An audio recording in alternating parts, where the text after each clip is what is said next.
Well, hi, everybody, and welcome to Riding the Wave. I'm Mark Healey, the editor-in-chief of the Wave newspaper, Rockaway's newspaper since 1893. And joining us today is Matt Sullivan. He is the author of the new book, Can't Knock the Hustle, which is all about the 2020 season, the Nets, obviously a season of change, a life change for most people. Matt, welcome to Riding the Wave, my friend. Appreciate you having me, man. So, let's just get this out of the way. I'm a Knicks fan, so this was a tough book to read, So, as a long-suffering Knicks fan myself, it was certainly more difficult to write. I can guarantee you that. So, what you did with this book, and it's really not a sports book, it really isn't. And when it was sent to me, when I wanted to read it, I knew it wasn't going to be. It still didn't prepare me for the dose. It was such an overdose of reality in how an NBA team and all this stuff and the stars and the player empowerment movement that you talk about consistently in the book. It really is a challenge for old school fans like me, who have one way of thinking about it. And look, and I've covered the NBA, so it's not like it was a complete lifting of the curtain for somebody like me who's covered the sport, a journalist like you. But for people who are reading this book for the first time, it really is I don't want to say a dose of reality because it's much more than that. What surprised you as you started this process for this book? Well, I think it was how receptive a lot of these players were to someone like me asking questions having entirely to do with matters off the court. And as I promised Kevin Durant, this was going to be an honest, in context revelation, I think, to most fans about how the lives of the rich and famous dictate a lot of what we see on the court. And so I said to KD, no offense, no shade, but I don't really care that much about your on the court stuff. And he's like, huh? And I'm like, yeah, man, you've done so much on the vanguard of celebrity and fame and power and putting that to good use and being questioned and having your private life kind of pulled out from under you ad nauseum. But I want to give a stage to what people don't realize about what these guys do off the court, about what the Kyrie Irvings of the world are kind of misunderstood because they're made out to be villains of the NBA soap opera. At the same time, I go really deep into the NBA soap opera and how that influences our lives and our feeds. I really, it's so funny. I've gone from being a guy who defended Durant when he left OKC to go to the Warriors, and everybody made such a big deal about my son. I constantly fought with my son because I was a huge Kevin Durant guy, huge. And I understood why he left OKC. I understood why, he went to the Warriors. I understood all of that stuff. And, and it's so true. Like you talk about it in the book, how the fan base has a different level of, they have a different level for different players. So like when LeBron did it and he didn't come to the Knicks and he went to the Heat, and the way he handled the decision, I mean, he opened himself to a lot of hate. And I think prior to that, I think a lot of people were on LeBron's side because he was with the Cavs and he was building that franchise up and all the stuff that happened behind the scenes. So you touch on a lot of that stuff in this book as almost like a prelude to what 2020 was. And I really felt that as I'm sitting here reading this book that I didn't really want to read, because after the whole Durant stuff, I was like, I really don't want to read this, but I promised, your publicist that I would read it. And I wanted to have you on. And it was so fascinating to sit there and watch 2020 unfold. Now, that was not the crux of the book, right? This was a different book when you proposed it, yes? Well, I think a lot of the questions I was asking and a lot of the issues I was interested in, dating back to my career, at the New York Times, the Atlantic, the Guardian, Esquire, before I was really in sports, the Bleacher Report, I investigated every police killing in America. So that was something that I saw reflected in the culture through sports, through activism.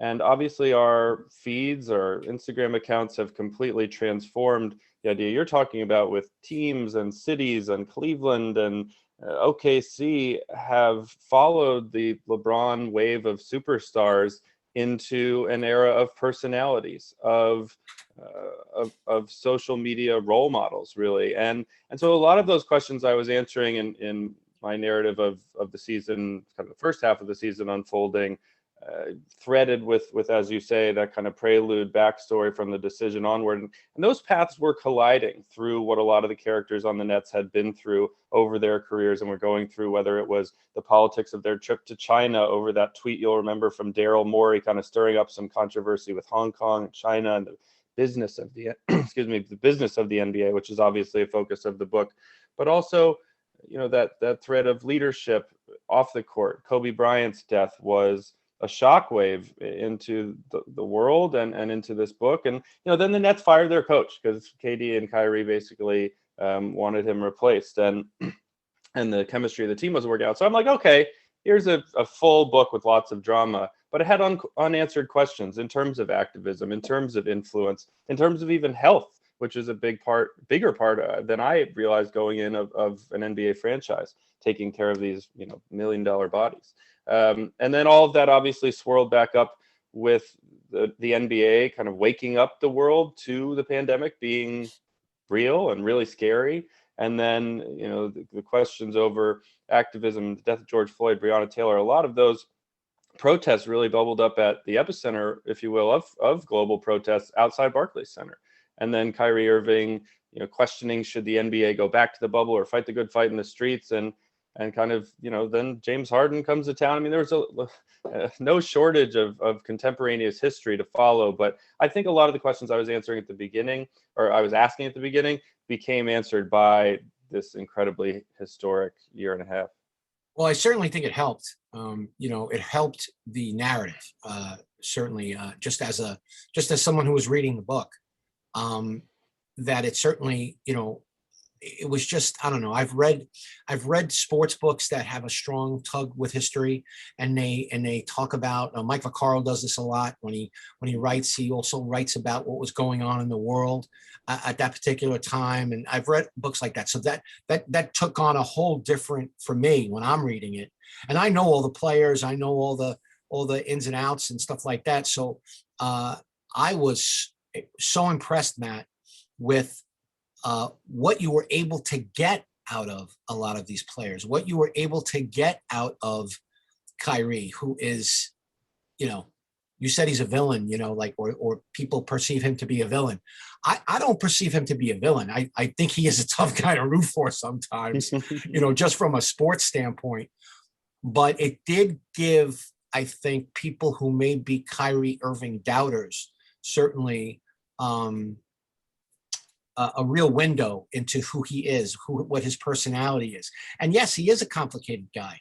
A lot of guys in the NBA are more complicated than maybe the fans would like, but it's definitely who they are and what they're all about. And that's why, as you said, the social media window that we have now with athletes, we don't know if Twitter had been around in the 50s and the 60s, when Bill Russell was leading the activist fight in the NBA, mostly by himself. Certainly when he grew his goatee, that was like, oh my God, Bill Russell has a goatee. What's next? So Bill Russell's still out here, right, talking smack on Twitter, talking right, politics, saying Trump stuff last year. right, and I think he's certainly a paragon. The NBA has always had influence off the court, and someone sure, like Kyrie kind of finding himself, coming full circle, if you will, from the flat earther stuff that I think too many people associate with him. And this is our kind of meme culture, right? Which we forever tie that to somebody. But Kyrie, there's a scene in my book where he's warming up, getting in a secret kind of gym warm-ups pickup that nobody knows about while he's rehabbing his shoulder in Seattle. And Bill Russell, who lives in the Seattle area, just came walking in with his cane and his Celtics hat one day and gathered some of the assembled all-stars, kind of campfire star style, talking about Medgar Evers and the freedom rides and the power that the players have now that that he didn't have back in the day. Right. Well, aside Kyrie, they're talking about the Celtics, and Kyrie, according to a friend who was with him at the time, and his understanding, Kyrie's questioning, is Boston the type of city I want to represent in terms of their racial history and stuff like that? And so I think a lot of that was germinating in Kyrie of what he wanted to represent, what he wanted to stand for, and really treating basketball as a day job from kind of that period onward. And he's been very vocal about that. I think it's made some people ask, but does he really want to play basketball? Does he really care? Of course he does. But I think he, as a man, relatively young in the course of his real life, is starting to think about what's next for him and how he can go from just being a humanitarian to being a true activist in the lineage of the Bill Russells of the world. Right. And I think that was really an important scene for those who, and again, I didn't come away liking Kyrie Irving any more than I like him now, but it definitely gave, and again, I know that's not the focus of your book, but I think that the Nets, I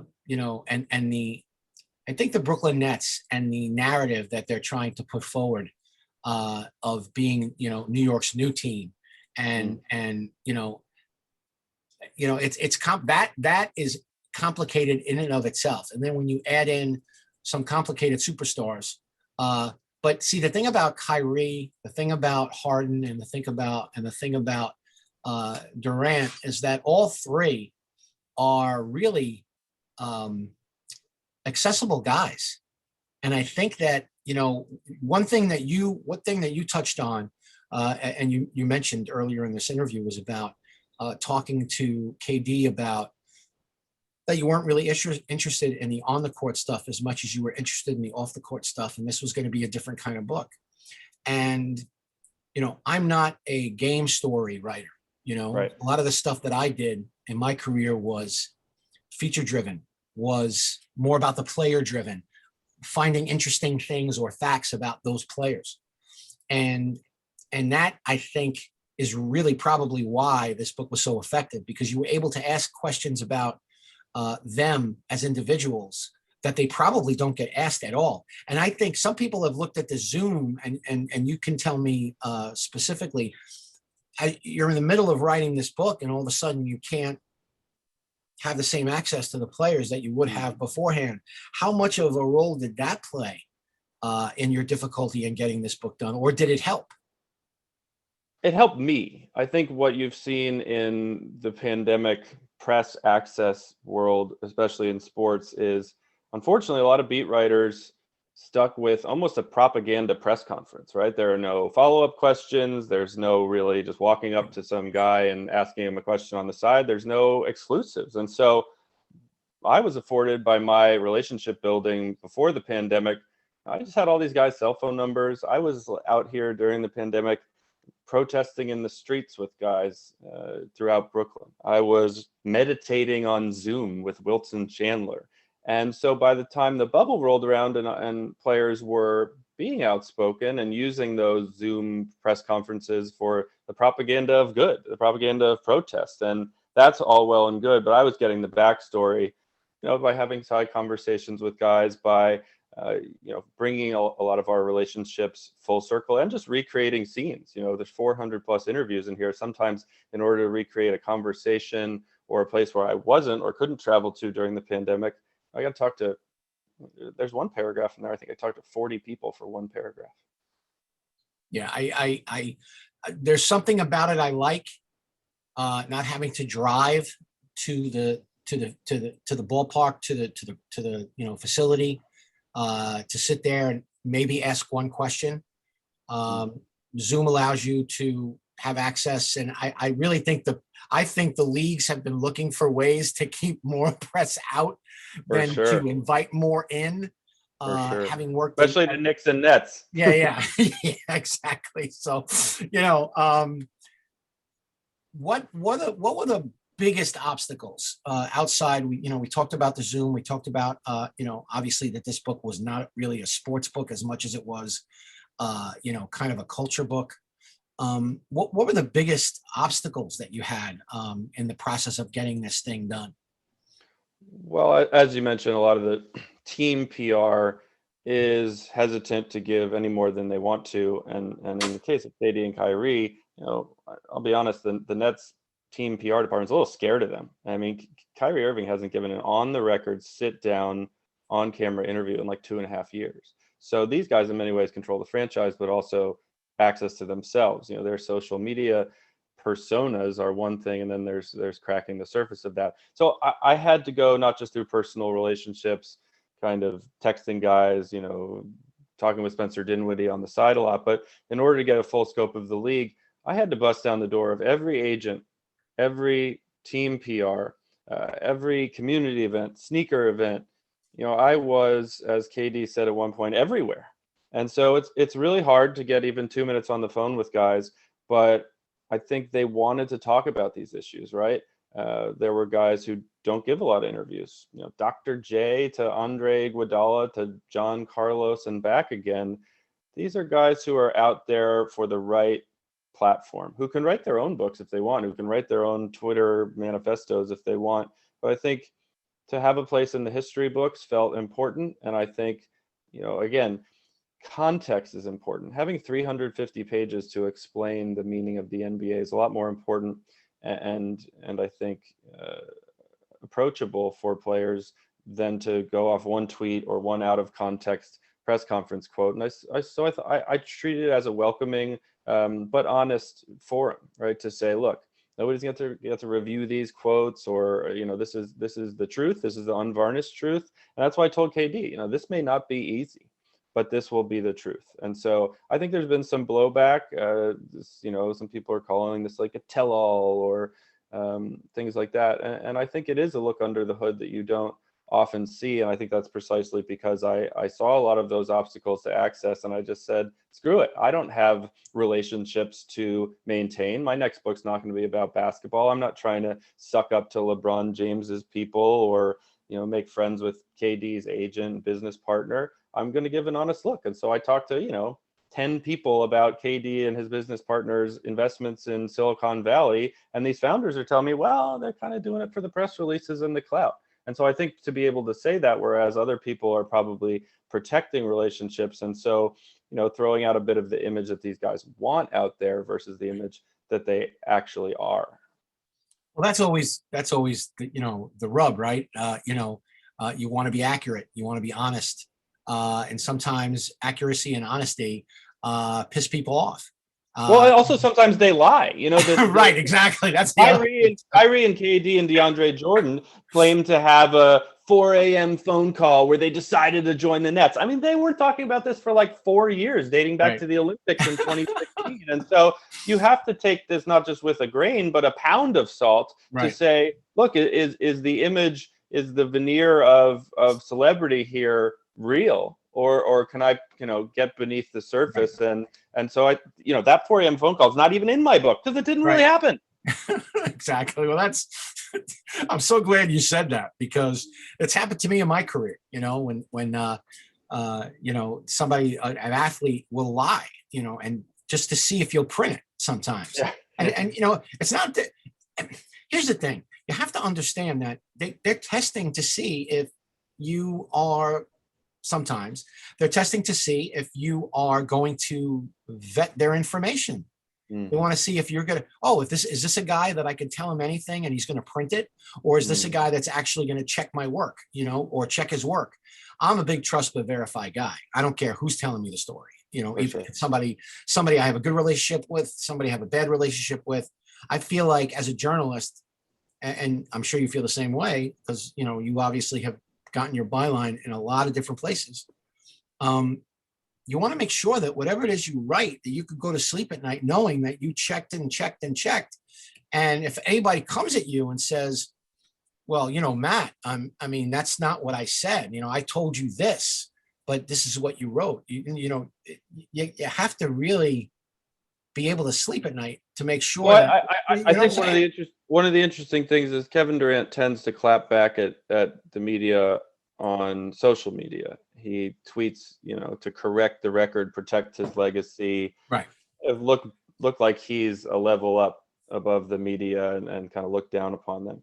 And he clapped back on this one passage where Steve Kerr takes him out for a drink in Oakland, and they're Kerr's telling KD, don't worry about the haters, F it, act like LeBron did, like Michael did, be above it.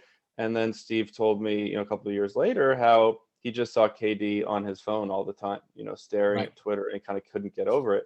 And KD claps back at that, and he doesn't question the reporting at all, because I Right. checked that side of the conversation with Kevin, with Steve, to make sure, is this what you said? Is this what you said? And Steve said, well, I think I said that. And then I asked, Kevin's people, is this what he said? So that's to recreate it, unassailably. And then KD goes after Kerr, saying, well, I should have said I showed up to practice on time every day. And so, Oh, it's those kind of satisfying moments right. where, Right. you got it right, and you're contributing to Right. the conversation, even if I'd rather not go over ad nauseum the kind of, why do you leave for the Bay and stuff like that. But, that turned up in the reporting. And once you have those conversations and you show that you're digging deep, the Steve Kerrs of the world will kind of go off unprovoked. And so I got a lot of that. And I think people will say, like, well, he's a snitch, or, he's saying all this stuff that, like, everybody knows. Well, people didn't know this. People kind of gossiped about some of this stuff. And I think I was able to nail that down for the history book. Well, I mean, it's no secret. It's no secret that KD and Kyrie are both very thin-skinned when it comes to criticism, whether it's even when it's legit criticism. So, and that's just, frankly, that's just players today. And that's, a lot of players are like that. I mean, some of the guys that I've interviewed over the years, they'll take me aside and be like, I really wish you hadn't brought that up, because it's not something that I'm proud of. And I'm like, look, it is what it is. And I think the fan base has become, for every anonymous troll on Twitter, I think there are a lot more fans today that are conscious of, what players are trying to say and what players are trying to do. And, and more, I don't want to say tolerant, because that's not a great word, but you probably have a better word, I mean, it's not like a secret. I mean, Durant is a guy that's never liked to be criticized ever, no matter where he was. I mean, I think OKC, wasn't it a big deal in Oklahoma City, that he was always, wanted to be above the criticism, even when he was leading the league in scoring. So that was a very interesting aspect of the book. And you just brought it up about, he didn't criticize that conversation didn't happen. He criticized, why didn't he talk more about what a great worker I was? So do you think that is part of the reason why somebody like Kevin Durant gets criticized more so than a guy like Chris Paul? Do you think it's that once they let blood in the water, meaning the media sees that they don't like being criticized? Is that the sense that you get with all these guys that you interviewed for this book? I mean, in some ways, KD does manage to accomplish what I think is an elusive, vague quality in quote unquote authenticity, right? And so, here I am interviewing a 24-year-old teacher in Kentucky whom KD went after on Twitter one day. And he's like, well, it was great. Kind of, my 15 minutes of fame, get to talk about at cocktail parties for the rest of my life. But doesn't Kevin Durant have something better to do with his time? And I think KD would say, fans and players should interact more. I'm a Right. millennial guy who likes social media. And so I buy that. I think the Chris Pauls of the world are very much of a kind of presidential gravitas, and I think try to make deals on that LeBron level. I think what's interesting is that KD is on that LeBron, Chris Paul level of skill, and yet comes down to the fan level of communication. And I think the spectrum in between there is what defines athletes as athletes, athletes as leaders, and just athletes as normal people, which I think this Right. book above all tries to do is humanize people who play people who are entrepreneurs, activists, leaders, writers, but just happen to play basketball for a living. When you talked about how you were going to with your publisher and as the model changed, the 2020, obviously the pandemic blows up, all this stuff happens. Did your publisher ever reach out to you and say, hey, we got to do something different with this book, we have to do it? Was there any kind of conversations about changing about changing the publishing date, about changing the focus of the book. Did you ever have that kind of a conversation? Well, we moved it up and we went fast because we knew we had kind of stumbled into the history books and that this could be a contemporaneous history unlike any other, in that it wasn't about going back over things and adding little, references or eerie previews of the pandemic. It was just as it happened from the perspective of those who experienced it. And so I think I made a conscious decision that, once the living with the pandemic set in, to take almost a part two turn. I stopped the flashbacks because this history was more important than a lot of the history over the last 10 years. And to briefly kind of switch the perspective from these A-list celebrities to everyday people who were really affected by the pandemic. There's a Nets super fan, my guy Miguel, who orders PPE and masks and gloves for one of the big hospitals in Manhattan. There's another teenage super fan who was looking at all these celebrities hanging out in their mansions during making money off of the internet and social media and branding while his house burned down and his mom was out of work. And so I think to show that reality, that the real heroes, the real important influential people during the pandemic were not celebrities, were everyday people. But that basketball, how did it bring us back? How did it lead the culture in showing that we could have resolve beyond the pandemic, have answers or the beginning of answers amidst all this protest and police killing.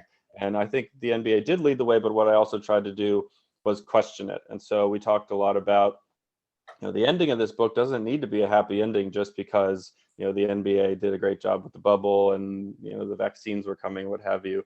I think it was to question, like, how much does the NBA shape the culture? How much does it provide the answers? What are the limitations of activism? And so I think those questions are still being answered, as are the Nets, can this dynasty prevail? And so I just tried to hustle, pun intended, to finish this thing and make sure it was as up to date as possible while knowing that you can't chase history, in dead tree print so much as on Twitter. One last thing. Which is good. One last thing.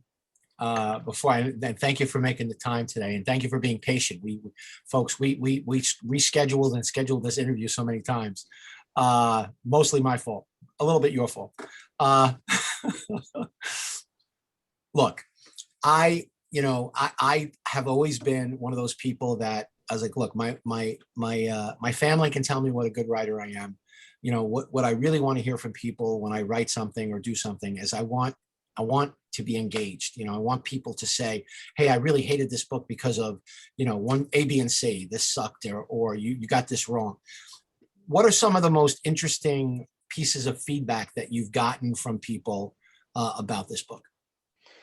I think what, I endeavored to make it not a sports book and to focus off the court. And I think that much is kind of obvious from the jump. I think what satisfied me that people were saying was, this wasn't full of gotcha quotes or this assistant told me that, or this person told me that. It wasn't about exclusive scoops so much as really taking you inside the scene from, Kyrie on page 1 being on Kobe Bryant's helicopter. And while not trying to read his mind, put together all those pieces to make sure, you were really in that chopper with him, feeling all of the emotions without, getting into this person told me that, this person told me that, this is what Kyrie was thinking. I think constructing those scenes was really important, and people said this was an impressively constructed book. And, it's been great that the reviews are great, but I also hope that, this will appeal to not just Nets fans, not just sports fans, but really everybody in the city and across the world, and can look back at this as, kind of an eerie journey through this incredible year and be like, oh, that's where I was when Rudy Gobert tested positive, or that's where I was when George Floyd passed away. And here's where I was when the Bucks went on strike in the middle of the bubble, and really taking you through that and all the feels along the way. Look, the name of the book is Can't Knock the Hustle. The author is Matt Sullivan. I want to thank you for joining us today, Matt. One last word from me, okay? And I just want people to, everybody knows that watches this or listens to this podcast knows I'm old school. I'm a huge sports fan, but I also ascribe to the Pete Hamill journalism creed of the best writers are the best readers. And I'll be honest, I didn't want to read this book. I didn't, but when I finished it, I felt such a sense of accomplishment that I took that trip again through that year of 2020 and everything that I was dealing with when Rudy Gobert, you talked about it, licked all the microphones and touched them and was like, like that moment of that, and then seeing everything that happened after that. My book came out was April 6, 2020. So I had to cancel every single thing that I had set up for my book. So, and certainly not to, compare that to any of the real suffering that people went through. But I came away from reading your book as I started as a skeptic and read it, and I feel so much more informed now, and so much more that whatever opinions I do have about 2020 and the NBA and the Nets, I feel like now they're educated opinions rather than just my feeling of what was going on at the time.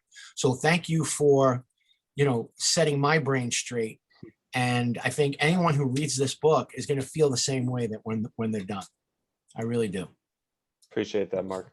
All right, Matt, you take care of yourself, stay safe, and good luck with the book. And really hope that we cross paths again soon. No doubt. I'll see you on the beach, brother. Take care.